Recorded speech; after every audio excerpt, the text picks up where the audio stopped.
You know, all these events, whether we're talking about Christ's Passover that he's celebrated with his disciples, or the Exodus, going back all the way into the time of Egypt when the children of Israel had all the events that took place that made it possible for them to leave that land of their slavery. You know, all that is a long time ago. But you know, I want you to notice something and understand something. You know, we are, of course, the people of the book. This book really is a remarkable thing when you think, most of it now in the New Covenant Scriptures were written 1900 years ago approximately. You know, we're working on 2,000 years from this standpoint. And the Old Covenant Scriptures, you know, they go back another 1,500 years, depends upon which particular book. But we're dealing with something that's 3,500 to 2,000 years or so old. That's remarkable in a society that, you know, we don't keep newspapers past, 50 years or something. And our society, you know, many of the young people these days don't even have a clue in this country who Winston Churchill was. You know, they don't know their history. They don't know any of these things. But we are the people of the book, the Holy Bible. And I want you to notice something, and I want you to listen to this. The biblical narrative is not the past, dead for all but a few fact-obsessed zealots. The biblical narrative is about the past that exists in the present. It is the spiritual memory that guides us between past, present, and future. Without it, we have amnesia and cannot clearly see our way. You know, I took this and adapted the original statement from a historian named Eric Sager. But without this biblical narrative, you know, we cannot see clearly what is coming. And that's the problem of this world. This world does not see what is clearly coming because it cannot see, it cannot move, guiding us between the past to understand the present of what we should be doing with this past and the present and where we're going in the future. This world has spiritual amnesia. But I trust, brethren, you do not have spiritual amnesia. Let's turn to John. Let's go to the Gospel of John. The Gospel of John chapter 15, the Gospel of John chapter 15. We're going to be rehearsing some of these key things that have taken place in the biblical narrative around this Passover season. Some of the key themes that you might have these things in mind so that you may understand what you should be doing now. You may understand where we are going because we will understand where we have been. John chapter 15 and verse 12, I'll read this in the New Living Translation. This is my commandment. Love each other the same way I have loved you. There is no greater love, Jesus said, than to lay down one's life for one's friends. You are my friends if you do what I command you. I no longer call you slaves, because a master doesn't confide in his slaves. Now you are my friends, since I have told you everything the Father told me.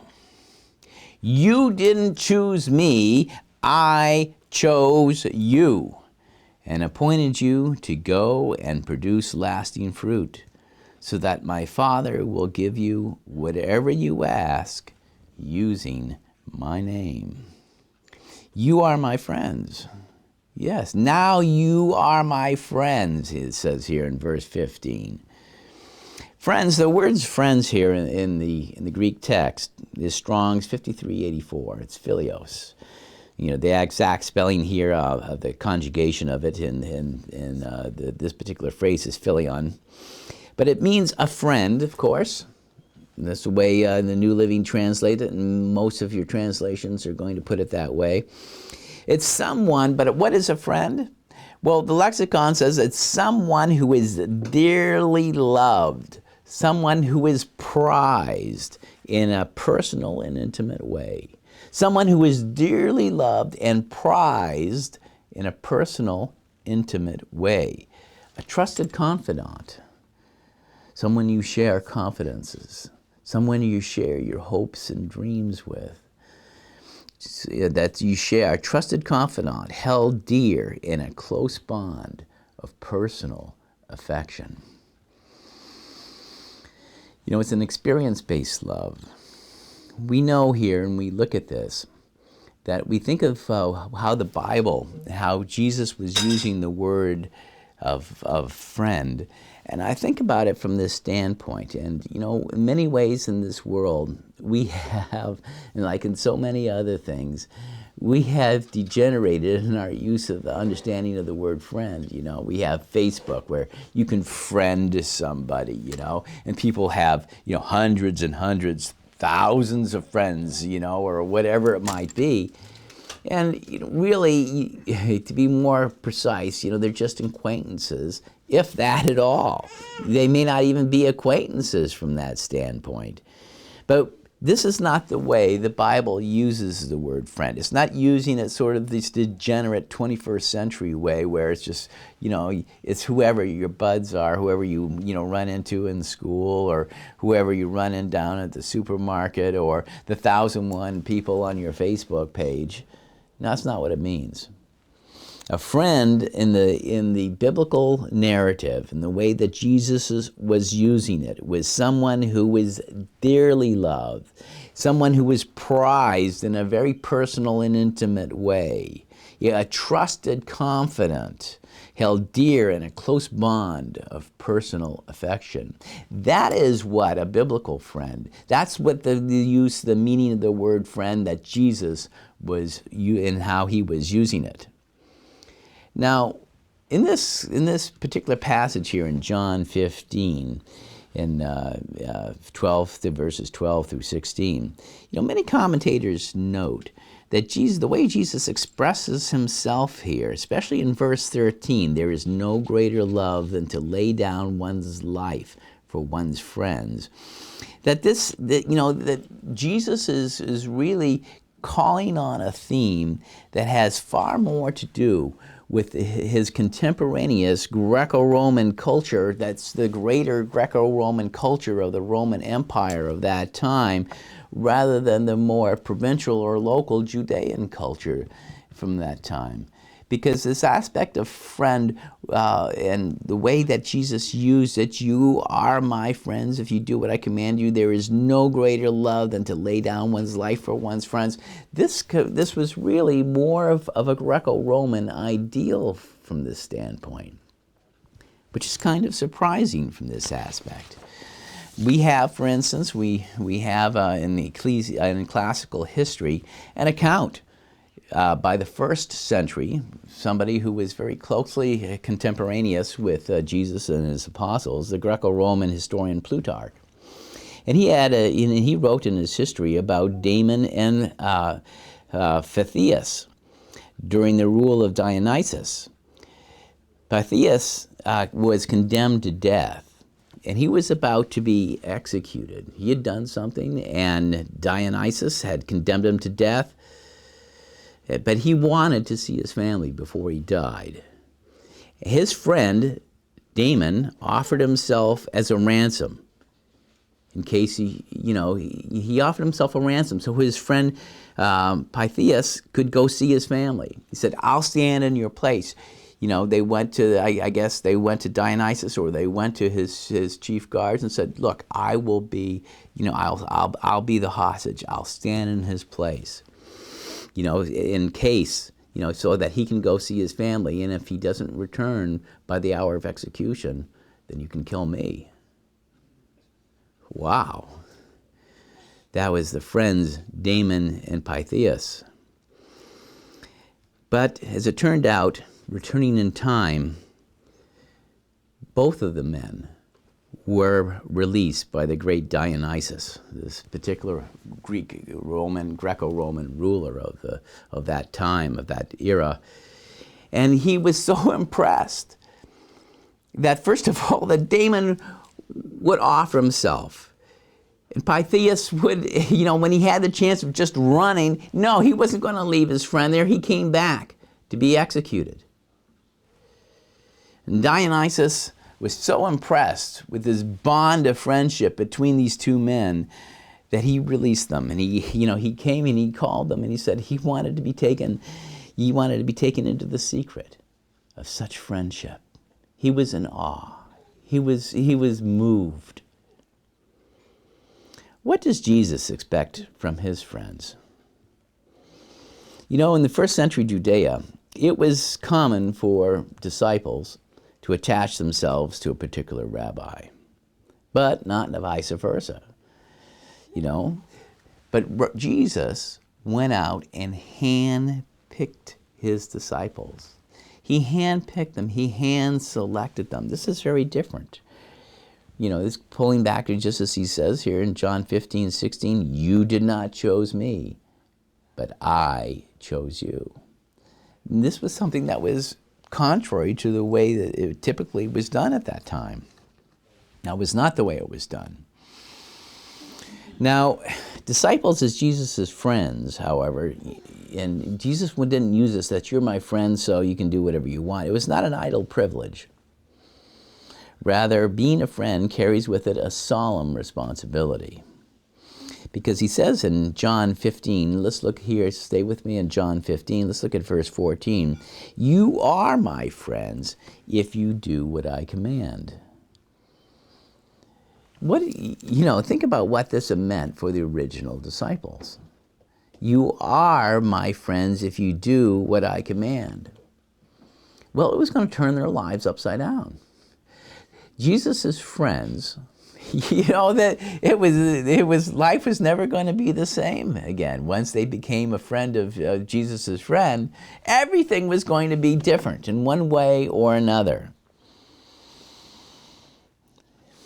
We have, of course, this is my commandment, love each other in the same way I've loved you, verses 12 and 13. There is no greater love than to lay down one's life for one friend. So it had all sorts of obligations, and it had a remarkable effect on each of those 12 men in one way or another. In the Old Covenant, only Abraham and Moses are either explicitly or implicitly referred to as the friends of God. Let's look just a moment here. Let's take a look. Because Jesus, obviously, when he was taking some of these things, he wasn't just pulling it necessarily from the Greco-Roman world around them. He saw how they had this ideal of friendship, as I was saying, about Damon and Pythias. How they had this idea, they were so close that their lives were interchangeable from that standpoint. But Jesus had a relationship. He knew something about these friends of God, didn't he? Yes, he did. If we go, let's go to Exodus chapter 33, and we're going to take a look here at some of the friends of God and what this meant. What it meant to be a friend of God. Exodus chapter 33. Good place to go this time of year. And verse 7. Exodus 33 and verse 7. Now this happened, we're breaking in the middle of the context. This was right after the sin of the golden calf incident, where the people, of course, had, God was quite upset with them. He was very upset with them, as you can imagine. And Moses had to make some changes. He had to move the tabernacle of meeting from in the camp to outside the camp, because God is holy. Anyways, and we see here in Exodus chapter 33 and verse 7, and I'm going to read in the Coulter version. And Moses took the tent, this tabernacle of meeting, and pitched it on the outside of the camp, afar off from the camp, and called it the tent of meeting. And it came to pass, everyone who sought the Lord went out to the tent of meeting, which was outside the camp. And it came to pass, as Moses went out to the tent, all the people rose up, and each man stood at his tent door, and gazed at Moses until he had gone into the tent. And it came to pass, as Moses went into the tent, the cloudy pillar descended and stood at the door of the tent, and the Lord spoke with Moses. And all the people saw the cloudy pillar stand at the tent door. And all the people rose up and worshipped, each man at his tent door. And the Lord would speak. The Lord, this is the YHVH, Yahweh. Or, I'm just guessing, of course, how to pronounce that. We don't really know. The great I Am, who had appeared to Moses initially there in the bush. The Lord would speak to Moses face to face as a man speaks to his friend. And he returned again to the camp. So here we have this implicit reference of Moses being God's friend. Now let's go to Numbers 12. So God was talking with Moses. He would talk to him very intimately, very closely. He didn't just talk to him in a dream. We're going to see that had there was a point to this. Numbers chapter 12. We have this whole incident that occurs here because some people did not understand that it was dangerous to speak against someone who was a friend of God. Yet it was actually dangerous to speak to someone who was, negatively, to run down someone who was a friend of God. God didn't take it lightly. We're going to see this in Numbers chapter 12 and in verse 1. And Miriam and Aaron spoke against Moses because of the Cushite woman whom he had taken, for he had taken a Cushite woman. Moses had he'd taken a woman. This would have been a woman from what we would call Sudan these days, who was the origin of Sudan, as his wife. And Miriam and Aaron had been complaining about this woman that he had taken as a wife. And they said, "Has the Lord indeed spoken only by Moses? And has he not also spoken by us?" And the Lord heard it. Now, he listens to our gossip. He listens to our whining, our whinging, our complaining. That's something to sometimes think about. I mean, sometimes I will complain or something like this. Maybe you do a bit of complaining too from time to time about something. Well, God hears it. Anyways, and the Lord heard it. Now the man Moses was very meek, more than all the men on the face of the earth. And the Lord spoke suddenly to Moses and to Aaron and to Miriam. "You three come out to the tabernacle of the congregation." And the three came out. And the Lord came down in the pillar of the cloud and stood in the door of the tabernacle and called Aaron and Miriam. And they both came forward. And he said, "Hear now my words. If there is a prophet among you, I, the Lord, will make myself known to him in a vision and will speak to him in a dream. Not so with my servant Moses. He is faithful in all my house." No, God didn't do this. He was his friend. God considered him faithful. If God considers you faithful, that's about as high a compliment as you can get. From this aspect. Not so with my servant Moses. He is faithful in all my house. And I will speak with him mouth to mouth, even clearly, and not in dark speeches. And he shall behold the likeness of the Lord. Yeah, he even saw the likeness, God's likeness. You think about that. God was willing to reveal that to him. "Why then were you not afraid to speak against my servant Moses?" Why weren't you afraid to speak against my friend? And the anger of the Lord was kindled against them, and he departed. And the cloud moved from the tabernacle, and behold, Miriam became leprous as snow. And Aaron looked on Miriam, and behold, she was leprous. And Aaron said to Moses, O my Lord, I beg you, do not lay upon do not lay upon us the sin which we have done foolishly, and in which we have sinned. Yes, complaining about this woman, running Moses down from this standpoint, bad mistake, a sin even, a sin. Let her not be like one dead, of whom the flesh is half gone, when he comes out from his mother's womb. And Moses cried to the Lord, saying, Heal her now, O God, I beseech you. And the Lord said to Moses, If her father had but spit in her face, should she not be ashamed 7 days? Let her be shut out from the camp 7 days, and afterward let her be received. And Miriam was shut out of the camp 7 days, and the people did not journey until Miriam was brought in. Of course, Miriam was Moses' sister. Miriam was the big sister who sat there on the banks of the Nile River while Moses was in this basket of bulrushes that they'd pushed out in the river because they'd been scared that he would be just cast in the river and drowned, because the Egyptians, the Pharaoh and the Egyptian rulers had passed a decree that they should have a form of abortion or infanticide from this standpoint and kill all the boy babies of Israel. But Miriam was tasked with by her mother to see if she could do something to keep an eye on him, because I guess the mom would go out there in the bulrushes and put the basket out and hoping that it would either be safe and she'd come in for it in the evening or whatever, because maybe they were being searched that day.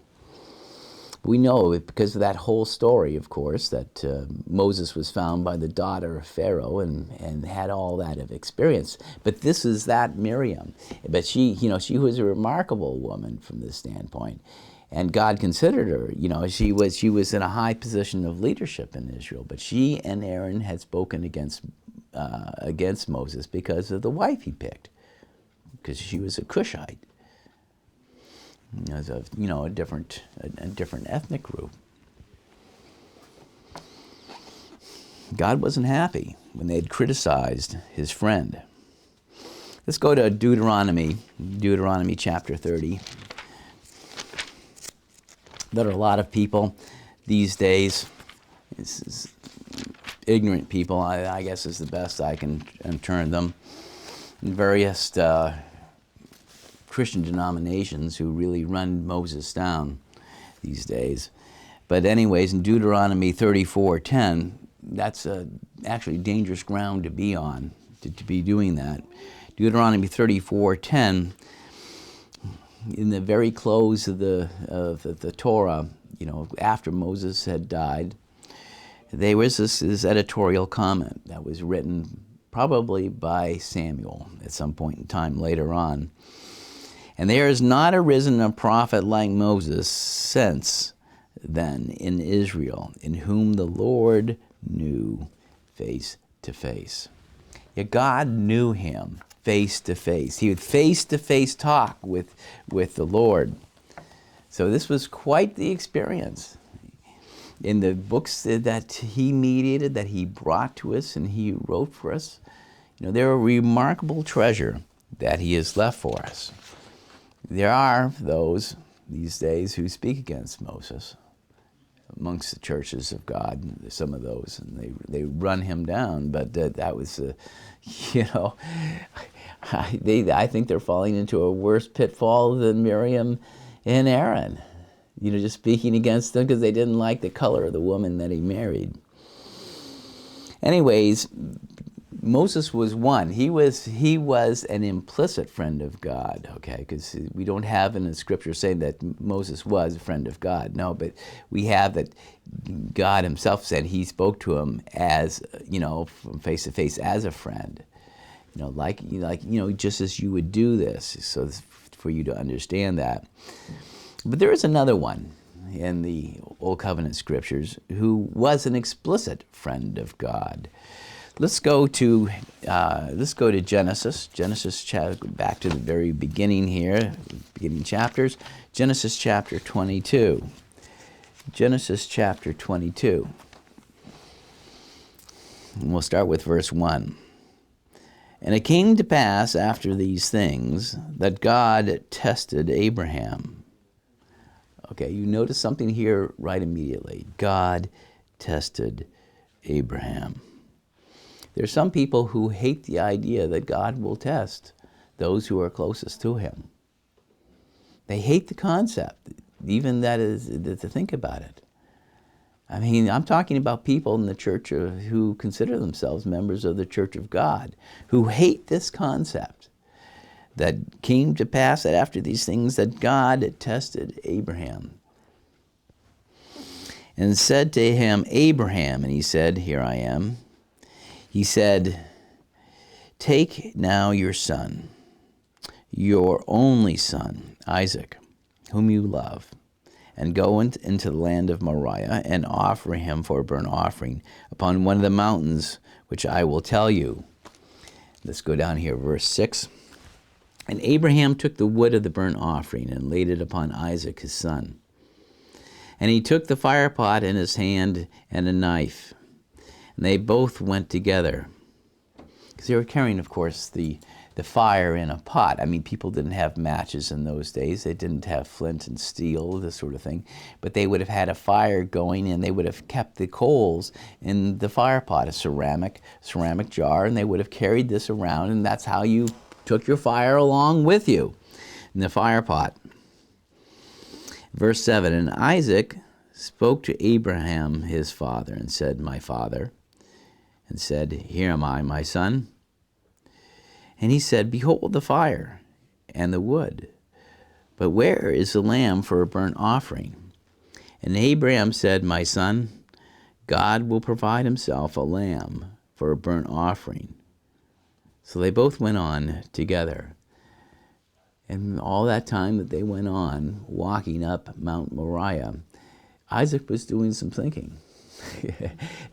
As you could well imagine, he was thinking over what his dad had said to him.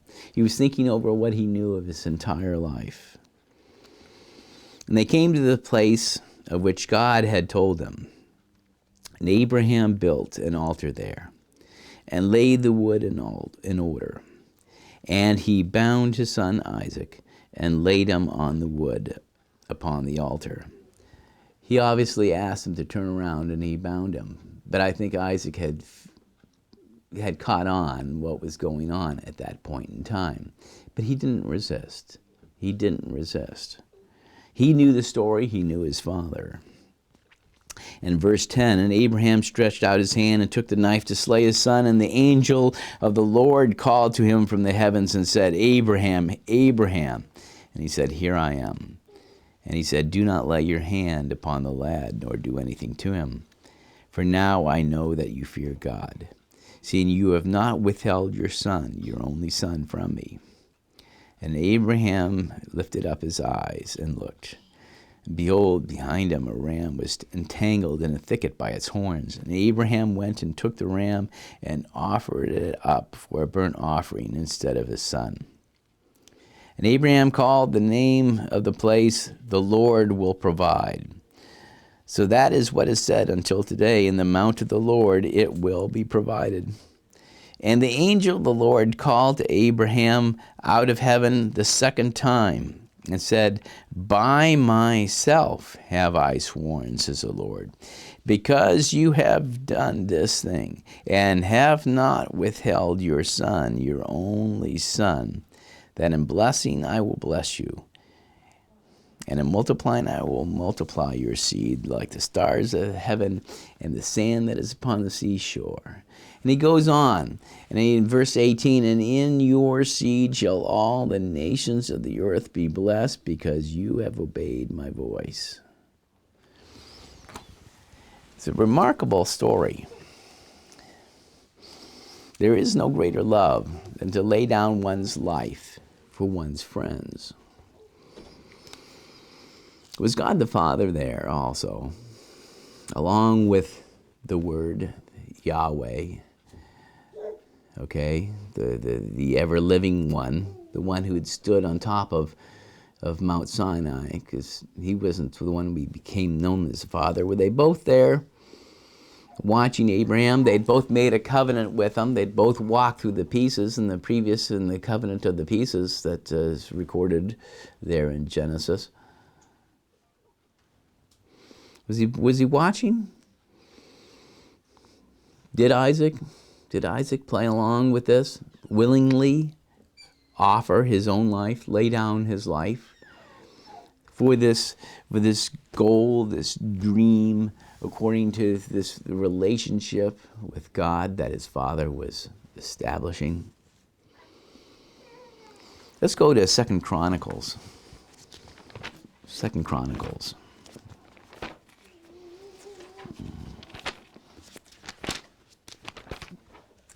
Second Chronicles chapter 20.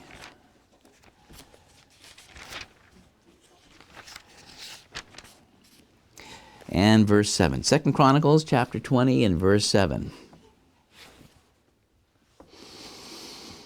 Now, here in 2 Chronicles, you come up with, I'm breaking into the middle of the context of this. You had before here, talking about all the nations of the world. And, of course, Israel at this point in time, or Judah at this point in time, was under certain threats. But it says here in verse 7, okay, in the appeal to God, it was Jehoshaphat who is speaking. And he was talking, "Are you not our God? Did you not drive out the people of this land before Israel and give it to the seed of your friend Abraham forever?" At a time when they were under national threat, the king of the country, Jehoshaphat, got there, and he in his prayer that he was calling out to God, asking him to remember that God gave them the land. He gave it to who? To the seed of your friend Abraham, who had been so willing that, and had manifested this, that played out this, as it were, this theme that there is no greater love than to lay down one's life for one's friend. That had been played out so many centuries before on Mount Moriah. And we have this here in this reference here very clearly in 2 Chronicles 27, that the Bible is referring to your friend Abraham, your friend Abraham. And this is also the prophets.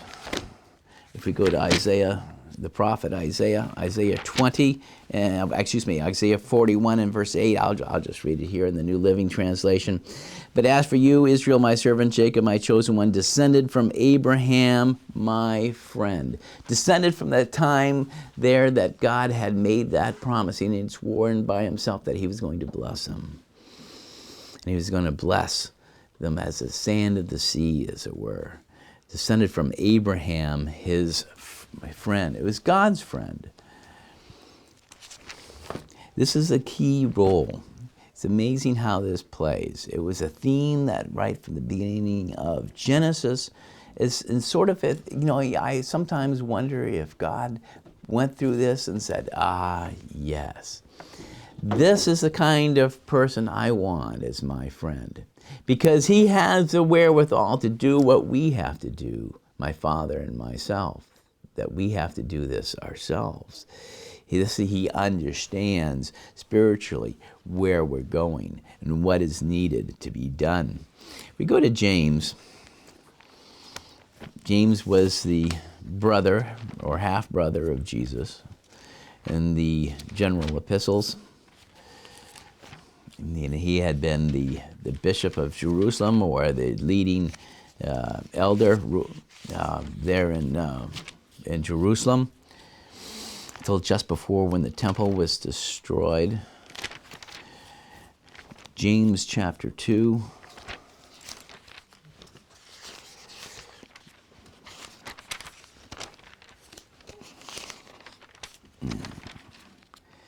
And verse 14.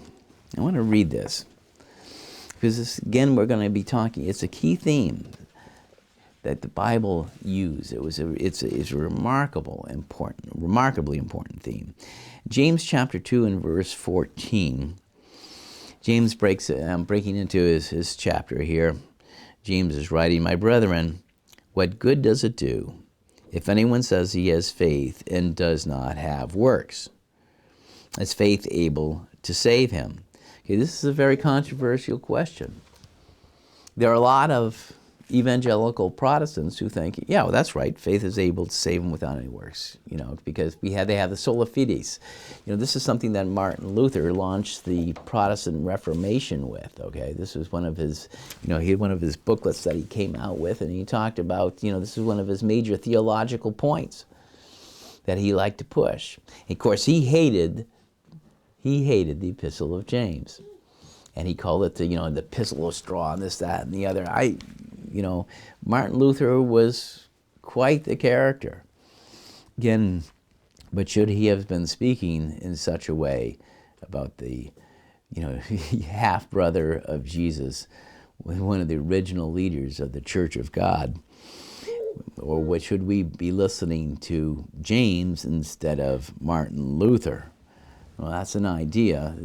Some people find that a little hard. They prefer Martin Luther. It seems to fit their theology better. But anyways, in James chapter 2 and in verse 14, "My brethren, what good does it do if anyone says he has faith and does not have works? Is his faith able to save him? Now then, if there be a brother or a sister that is naked and destitute of daily food, and one of you say to them, 'Go and be filled and warmed,' and does not give them the things necessary for the body, what good is it? In the same way also, faith, if it does not have works, is dead by itself.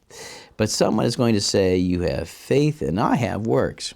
My answer is, you prove your faith to me through your works, and I will prove my faith to you through my works. Do you believe that God is one? You do well to believe this. But even the demons believe and tremble in fear. But are you willing to understand, O foolish man, that faith without works is dead? Was not Abraham our father justified by works when he offered up Isaac, his own son, upon the altar?" Yeah, he's asking, do you not see that faith was working together with his works, and by works his faith was perfected? And the scripture was fulfilled, which says, "Now Abraham believed God, and it was reckoned to him for righteousness, and he was called a friend of God." He was called a friend of God. This was a crucial incident. And in fact, God used it, even in this commentary of the Apostle James, to discuss something. The attitude of sacrifice, the willingness to act on your faith, something that is that we have to pay attention to right now and at this time. We need to consider these things and think about it. Now let's go to John, the Gospel of John, John chapter 8, because I want to show you something here, John chapter 8, verse 31. John chapter 8 and verse 31. "Therefore Jesus said to the Jews who had believed in him, 'If you continue in my word, you are truly my disciples, and you shall know the truth, and the truth shall set you free.'" Okay, if you continue in my word, okay, then you're my disciples. This willingness to continue on, this willingness to work with God, to work with Jesus, to be harmonious with him, and to follow what he was teaching, that this would allow them to know the truth, and this truth was going to set them free from sin and death. But those he was talking with or arguing with in this case, verse 33, they answered him, "We are Abraham's seed and have never been in bondage to anyone. What do you mean, saying we shall become truly free?" Then Jesus answered them, "Truly, truly, I tell you, everyone who practices sin is a servant of sin." This is we cannot forget this. If we practice sin, we're the servant of sin. We're not being the servants of God. Verse 35, and he makes this point. And the servant does not live in the house forever, but the Son lives forever. Therefore, if the Son shall set you free, you shall be truly free. I know you are Abraham's seed, but you are seeking to kill me, because my words haven't entered into your minds. I speak the things that I have seen from my Father, and you do the things you've seen from your father. And they answered and said to him, Our father is Abraham. And Jesus said to them, If you were Abraham's children, you would do the works of Abraham. Yes, if you were Abraham's children, you'd show the same type of works. You'd show like the work that Abraham did, that there is no greater love than a man should lay down his life for his friends, that a willingness to sacrifice whatever, even the most dear. But anyways, they go on and they're arguing with them. But in verse 42, Jesus said to them, If God were your Father and you would love me, for I came forth and from God, for I have not come of myself, but he sent me. Verse 43, And why don't you understand my speech? Because you cannot hear my words. And he goes on to point out where their spiritual influence was, and it wasn't godly. In verse 45, But because I speak the truth, you do not believe me. Yes, those that are not of the household of faith don't hear the truth. And he goes on and argues with them some more. But at the very end here, in verse 55, jumping to the end, Yet you have not known him. Jesus is making the point. You're not intimate. You're not an intimate friend with God. But I know him. And if I say that I do not know him, I would be a liar like you. But I know him and I keep his word. Okay, I know him and I do keep his word. I keep his instructions. Abraham, your father, was overjoyed to see my day. And he saw it and rejoiced. He saw it and rejoiced because Yahweh, the Lord, he came and he would eat with them. He would talk with them. We have, a couple instances that are recorded in the Bible, but there were more, I'm sure. In verse 57, the Jews said to him, You're not even 50 years old. Have you seen Abraham? And Jesus said to them, Truly, truly, I tell you, before Abraham was born, I am. And he made this specific point, that he was there. He saw what Abraham had done with Isaac there at Mount Moriah. Of course, they were willing to kill him for that, because they couldn't accept it. But it's very clear for us that God makes this point in Galatians, and the Apostle Paul, Galatians 3:29, if you are Christ, then you're Abraham's seeds and heirs according to the promise. All that promise of the future, of what's going to go forth. Because, your descendants, you are the spiritual descendants. You're the spiritual inheritors of this friendship with God, that God called you friends. If we go to John, a little bit, turn one chapter over here to John chapter 10 and verse 11. Jesus said this to his disciples. Making the statement about himself, I am the good shepherd. The good shepherd lays down his life for the sheep. Again, it's this theme of being willing, that there's no greater love than to lay down one's life for one's friends. Let's drop down here to verse 14. Verse 14, I am the good shepherd, and I know those who are mine, and am known of those who are mine. Just as the Father knows me, I also know the Father, and I lay down my life for the sheep. And I have other sheep that are not of this fold. I must bring those also, and they shall hear my voice. And there shall be one flock and one shepherd. On account of this, the Father loves me. Why does he love him? Jesus says, because I laid down my life that I may receive it back again. No one takes it from me, but I lay it down of myself. I have authority to lay it down, and I have authority to receive it back again. This commandment I have received from my Father. Jesus stood out, and it stands out, of course, in the scriptures of having this willingness to lay down his life. And he said he was willing to, that no greater love can a man have than to lay it down for one's friends. And you are my friends, he's saying, if we're willing to do what he commands us. He was willing to do this for us. Let's go to Matthew chapter 11. Matthew chapter 11 and verse 25. Matthew 11, verse 25.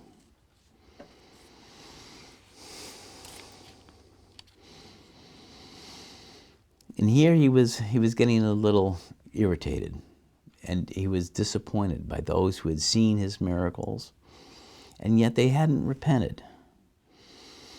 And in verse 25, at that time Jesus answered and said, I praise you, O Father, Lord of heaven and earth, that you have hidden these things from the wise and intelligent and have revealed them to babes. Yes, Father, for it is well-pleasing in your sight to do this. All things were delivered to me, he testifies, by my Father. And no one knows the Son except the Father. Neither does anyone know the Father except the Son, and the one to whom the Son personally chooses to reveal him. And that's you. God has chosen you as his prized friend, his dearly loved friend, and he's chosen to reveal him to you. He's chosen that we might understand and come to know God and all the things and the nature of what he wants us to be and to do, and what he wants us to do tomorrow in our lives. Let's go to Hebrews, the book of Hebrews.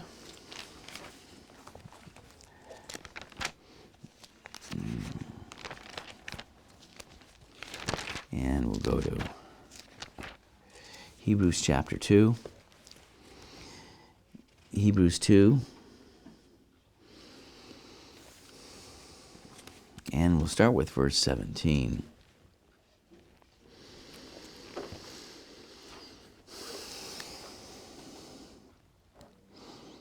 We should always consider the nature of the one who has called us to be his friend. He has a strong motivation, but it is a high honor and a distinct privilege to be called one of Jesus' friends.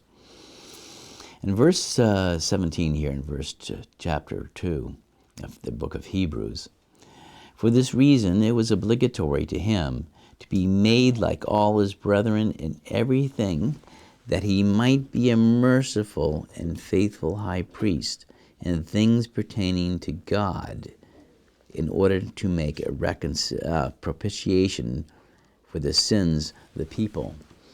Jesus was willing to become flesh. He was willing to be made, as we're going to read on, as just a normal, mortal human being, that he might share this existence and be able to have a closer relationship with us who are human beings, who have a birth. We're physical beings. And for God to relate to that and to relate to us, he had to experience himself. In verse 18, for because he himself has suffered, having been tempted in like manner, he is able to help those who are being tempted. Chapter 3. Because of this, holy brethren, partakers of the heavenly calling, or sharers of the heavenly calling, consider the apostle and high priest of the faith we profess, Jesus Christ, who is faithful to him who appointed him, even as Moses was in all his house. For he has been counted worthy of greater glory than Moses, even as he who built the house has so much more honor than the house itself. Moses was of the house. He was the friend of God. And God was even angry when his brother and sister would speak against him. For every house is built by someone, but he who built all things is God. Now, on the one hand, Moses was faithful in all of his house as a ministering servant, for a testimony of those things which were going to be spoken afterwards. But on the other hand, Christ was faithful as a son over his own house.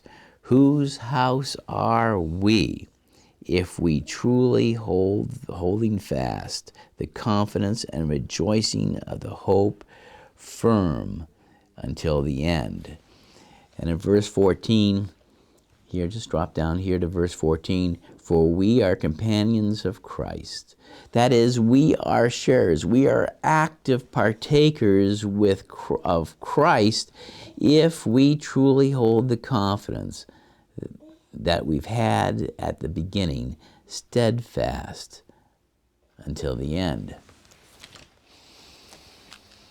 Jesus said to us, and he said to all of his disciples in John 15:12, "This is my commandment.